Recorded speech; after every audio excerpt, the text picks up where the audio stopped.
mañana, 41 minutos. La sensación térmica es de 22 grados 6 décimos, ligeramente inferior a la temperatura vigente en este momento de 23 grados.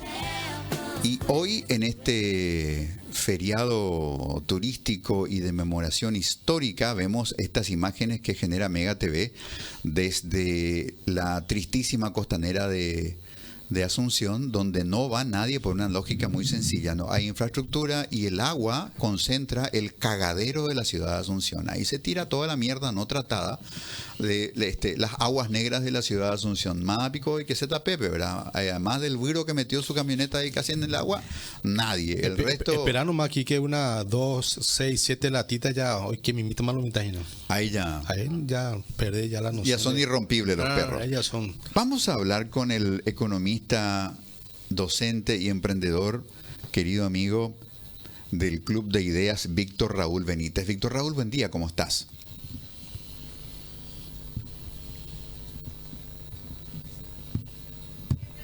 Base por altura sobre 2, pi por radio al Su cuadrado. micrófono sería bueno que encienda si es que está apagado. ¿Quién descubrió el Paraguay por aire? Silvio Petirosi. Respuesta correcta. Marisca López. Hola, ahora sí. Hola, Víctor Raúl.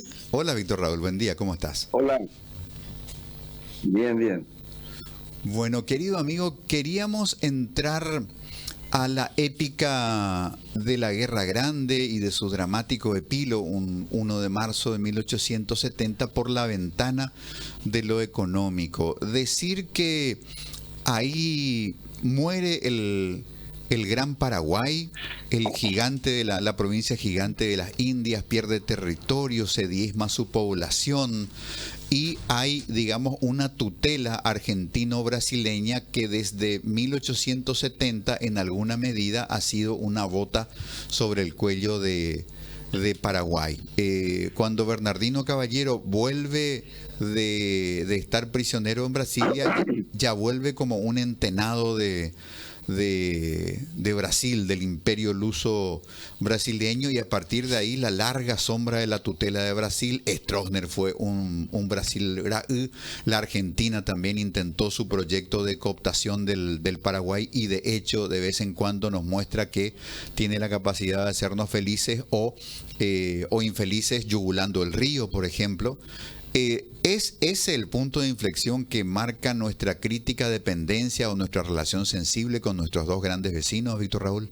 ¿La historia económica de Paraguay? Sí. Nosotros, el Paraguay y el Uruguay, somos países tapones entre Portugal y España. Y es un poco el residuo del Tratado de Tordesillas, ¿no? Tanto Uruguay como Paraguay quedan como territorios residuales en la puja del Tratado de Tordesillas, que era Laguna, creo que era Natal o Belén, parece que es, Belén Laguna, Belén allá arriba y Laguna allá en Santa Catarina. Entonces tenemos que entender que somos países que quedamos residuales y pendulares, por lo tanto Uruguay es el que mejor se adaptó a esa situación de sobrevivencia geopolítica, desarrollando una diplomacia de muy alto nivel. Y hoy podemos decir que Paraguay es el país más chico entre Argentina, Brasil, Uruguay. Argentina, Brasil, Uruguay, Paraguay. Paraguay es el país más chico porque quedamos limitados a ser un protectorado del sector informal de la economía brasileña, que tiene sus oficinas en Paraguay, con un modelito muy sencillo de complementariedad e integración de cadenas logísticas. Nosotros vendemos acá la droga del PCC y el PCC vende allá el cigarro del Paraguay. Hasta allí nomás nosotros somos hoy, porque la grandeza de un país no se da por la dimensión de su territorio ni de su producción, sino que por la profundidad de sus raíces morales. Para poder sobrevivir entre dos grandes, tiene que tener autoridad moral. Y Uruguay ahí, con 71 puntos porcentuales en transparencia internacional, y nosotros con 28, obviamente nosotros somos el aguantadero de los bandidos del Brasil, y somos también, de alguna manera, por donde va el contrabando de la soja argentina. Somos un poco por debajo del pleno empleo, no podemos ni siquiera autoproveernos con suficiencia en verduras, ni siquiera en carne, ¿verdad? El pollo brasilero viene en gran cantidad al Paraguay. Somos un país de contrabandistas. Quedamos como el país pirata en esa dialéctica de conflictos, ¿sí? O al revés, en los conflictos que hay en la dialéctica de intereses geopolíticos entre Portugal y España, Brasil, ¿verdad? Y Argentina, etcétera. Nos quedamos como país tapón. Y vuelvo a repetir, para ser país tapón tenés que ser capo, tenés que ser como Uruguay, tenés que tener la mayoría de los headquarters, de las oficinas centrales, de los bancos, de las organizaciones internacionales están en Montevideo, no están en Asunción. En Asunción se firmó el tratado del Mercosur y lo único que quedó en Asunción, ahí sí internacional, es la Conmebol, que parece que ahí se lavaba dinero, por poco se va preso Leo, ¿verdad? Entonces nosotros solamente somos eso. Y pendularmente nos quedamos. Mi mamá viene de San Juan de Pomuceno, ahí en San Salvador se iba al tren. No te olvides que Bernardino Caballero siempre se quiso ir al Brasil y los liberales siempre se querían ir a Argentina. Y la puja de hacia dónde se va la vía es una prueba de lo pendular que somos los paraguayos. Bernardino Caballero no era nene de pecho, le vendió el ferrocarril a un señor que se llama Patri, después le compró otra vez y después le dio otra vez la plata modelo engineering para que él haga la vía hasta Villarrica. Nosotros nos asustamos todo de engineering, que pucha, eso tiene más de 100 años, tiene. El capitalismo de secuaces, el cronicapitalismo. La vía del tren llega hasta Tabaí. Y ese es cuando Bernardino Caballero, en un acto muy importante después de la guerra, tú lo acabas de decir, representante del Imperio del Brasil, gobernando ahí en el Palacio de López, el tipo le dice a los liberales, vamos a irnos hacia el Brasil, ¿o qué? Y sale el tren hacia Foz de Iguazú. Y se quedó por falta de plata en Tabaí. Y ganaron los argentinos en la puja, hasta el punto que después de Villarrica hasta Encarnación, la guita vino de la Argentina, ¿verdad? El ferrocarril argentino puso la plata y allí fue que deforestamos todo el Guairá y llevamos toda nuestra naranja, nuestro cuero y nuestra madera hacia Buenos Aires. Y así se construyó Buenos Aires con la madera argentina paraguaya. Más o menos esa es la historia. Y hoy que es Paraguay me dirás tú. Y yo te digo, y después comenzó la marcha al este con el dictador otra vez. El dictador continúa a Bernardino Caballero y hoy nosotros tenemos una ciudad que se llama Ciudad del Este, que exporta 3.600 millones de dólares de Asia al Brasil. Y tenemos a un expresidente condenado, ¿verdad? Ya sabemos todo, por los sistemas de seguridad del gobierno, de la mayor economía de mercado del mundo, que se dedica a tener el 57% del mercado ilegal del tabaco brasilero. O sea, ¿y qué es el Paraguay? No es nada, viejo. Nos quedamos como casi nada. No tenemos 71 puntos porcentuales en transparencia internacional, tiene Uruguay, y nosotros somos 28. Por debajo de 40 se llama corrupción generalizada. Por encima de 40 un país comienza a ser serio. Uruguay tiene 71% y ellos llevan por año 2.500 millones de dólares de inversión externa directa y nosotros 200 millones de dólares. Ahí está la diferencia. Y Paraguay tiene una valoración perceptiva inferior al 30% en transparencia. 28, Uruguay 71.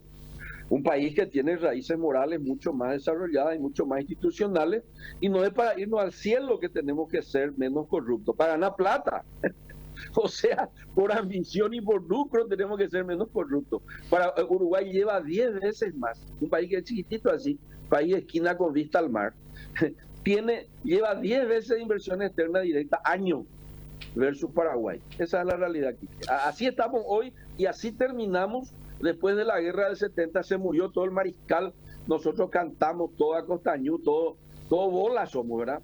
Porque en la Costañú murieron, no sé, 3.000 chicos seguramente, y nosotros hoy matamos por problemas de nutrición 30.000 cerebros por desnutrición, no se desarrollan todos los años en Paraguay, porque somos un país con 800.000 hambrientos. Víctor Raúl, entonces el viaje del proceso histórico de Paraguay como nación empieza con la dominación de la corona española. Luego viene el tránsito hacia la construcción de una identidad nacional en 1811. Luego llega el sueño o el ideal de la independencia, que es ejecutado con mano muy dura por el dictador Francia. A Francia luego a su muerte lo sucede su sobrino Carlos Antonio López, al que los libros de historia lo ponen como un demócrata, pero en realidad era una pequeña variante del tío nomás. Tenía un congreso que sesionaba una sola vez al año, que le traía del interior a los diputados, todos trajeados pero descalzos, le daba instrucciones de qué tenían que votar, se votaba en un día y vuelta a su casa a un año, ¿verdad? Pero éramos una nación independiente, fuerte, sin endeudamiento externo, con el gran capital de la corona británica. Sobre todo, eso de alguna manera hace al caldo de cultivo de lo que después deviene en la Guerra Grande, y después de la Guerra Grande, los grandes países, sobre todo el imperio luso-brasileño, queda con una enorme deuda de guerra, queda como el gran asesino, el gran genocida del pueblo paraguayo, pero queda acá, quedan esos gobiernos de transición de los legionarios de compañía, y se incuba el ADN del tutelaje brasileño argentino sobre el devenir político y económico de Paraguay, y eso se prolonga desde 1870 para acá. Sí. Sí.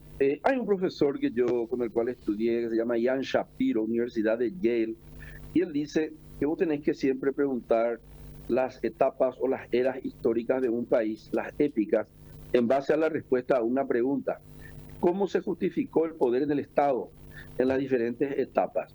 Y hay 5: el utilitarismo liberal de Jeremías Bentham, el marxismo de Carlos Marx, ¿verdad?, el antiiluminismo de Burke, la democracia, y me falta uno, enseguida me voy a recordar. Entonces él dice, yo creo que el Paraguay vivió desde 1811 en adelante con el antiiluminismo. El antiiluminismo dice que las tradiciones, la ignorancia del pueblo y la no democracia gobiernan en un país determinado. Francia creo que consolidó la independencia, pero la gente no pudo conocer el mundo, ¿verdad? Él era el único que le leía a los jacobinos y eso. Era un déspota ilustrado. Sin embargo, consolidó su prioridad. Después vino una especie de monarquía, una dinastía lopista. Doña Juana Pabla Carrillo emitía los patacones en la cocina de su casa. Uno le llevaba el oro y doña Juana te sellaba así un papel, y ahí al lado nomás ya quedaba la carnicería, que era de ellos nomás otra vez. Ese era Carlos Antonio López, pero hizo algo muy importante. Dice que don Carlos, Víctor Raúl, entrando un poco por la vereda de la anécdota, él era presidente de la República y al mismo tiempo ministro de Hacienda. Atendía, no en el Palacio de López no existía, él tenía un escritorito ahí en el puerto de Asunción, y ahí se sentaba y decidía qué entraba y qué salía de Paraguay. Admitía o no a los peluqueros, a los odontólogos, a los extranjeros, maná para Yumba, para Yapota, y qué tan que mo hay handere y que no era yupi yema bebarco pejarejo yema Buenos Aires. Sí.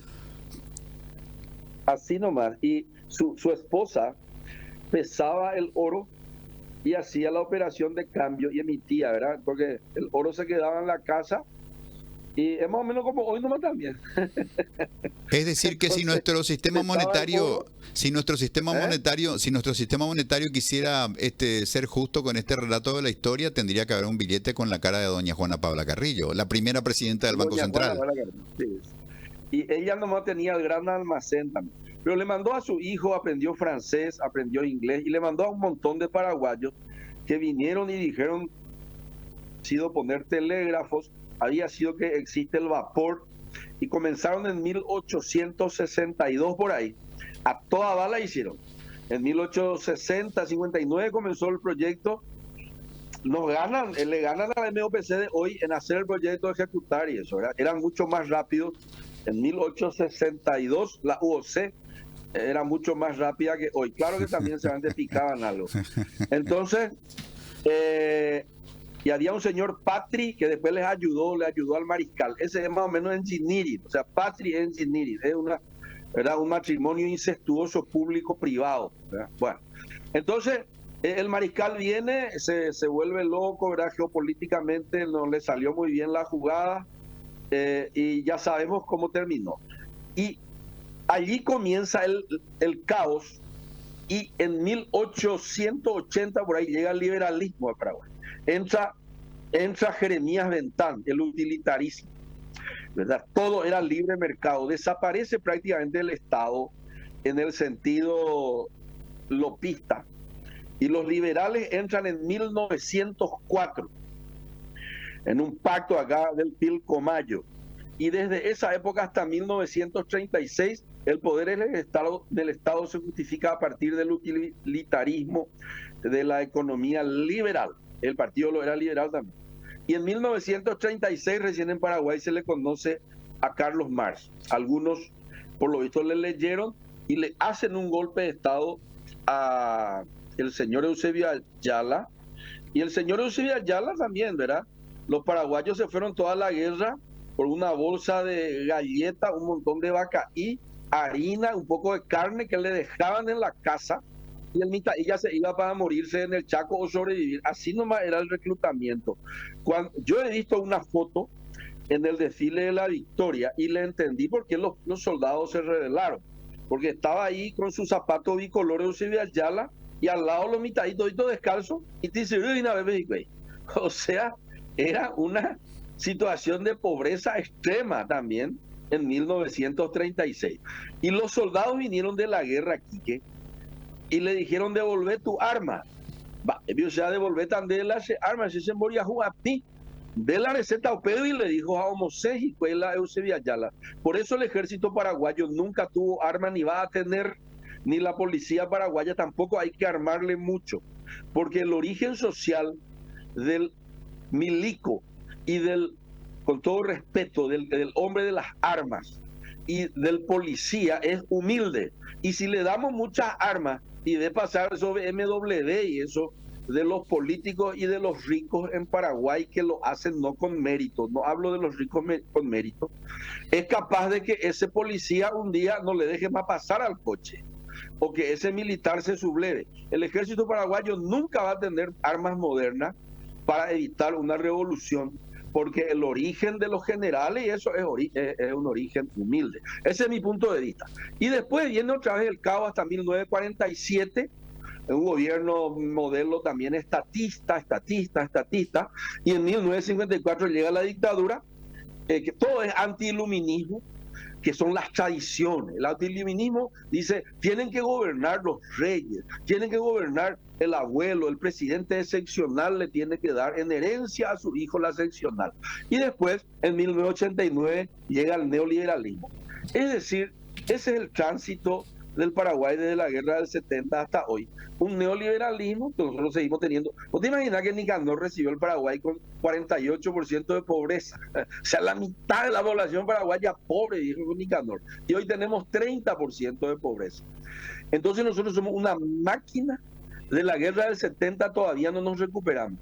Tuvimos otra guerra con Bolivia y Bolivia ganó la guerra del Chaco de lejos. Yo me suelo ir a La Paz y a Santa Cruz. Tiene mucho más cobertura de agua potable, triplica la cobertura de cloaca y el transporte público por cable. Parece Europa en La Paz. Viven mucho mejor los cholos y las cholas en La Paz que los paraguayos que viajamos colgados en la avenida Eusebio Ayala. Paraguay es un país que ha fracasado. Después de la guerra del 70 no nos pudimos recuperar. Pero no es tampoco para culparle, tuvimos más de 100 años para hacer nuestro cambio rupturista. A los bolinos nosotros le destrozamos en la guerra del Chaco. Están todos, anda a mirar lo que es el metro, los cables de La Paz. Claro, en el centro de La Paz, a la larga aquí ganó la recolección de basura 2 veces al día. Vean la año de situación. Víctor Raúl, muchísimas gracias por esta cruda pero necesaria descripción de situación del Paraguay en un feriado como el de hoy, que se supone que es para reflexionar y memorar sobre los sucesos de 1870 y la larga sombra que sigue proyectando sobre nuestra actualidad. Muchísimas gracias, un abrazo, Víctor Raúl. Buenos días. El economista y docente Víctor Raúl Benítez. De gusto ya en era porque nos educaron con Nathan y parece que ganamos la guerra. Monburiro perdé. Hay que mirar nomás el cotejo de cómo era la demarcación de límites entre Paraguay y Bolivia antes de la guerra del Chaco y cómo quedó después. Y en el después, Bolivia gana territorio, y si uno mira hoy cuáles son las zonas gasíferas, cuáles son las zonas de extracción de ese gas natural que le da tanta potencia a la economía de Bolivia, un país que construye infraestructura pagando de bolsillo propio. El año antepasado, Bolivia hizo inversiones en infraestructura por 15.000 millones de dólares con cero endeudamiento.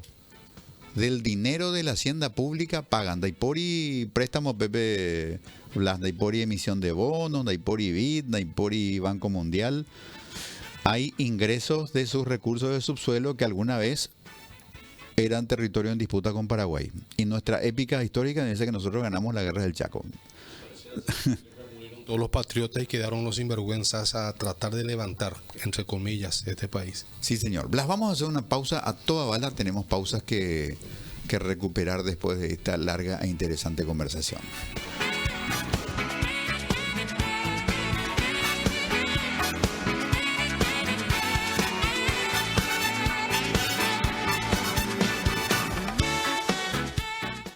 Informate a través de nuestras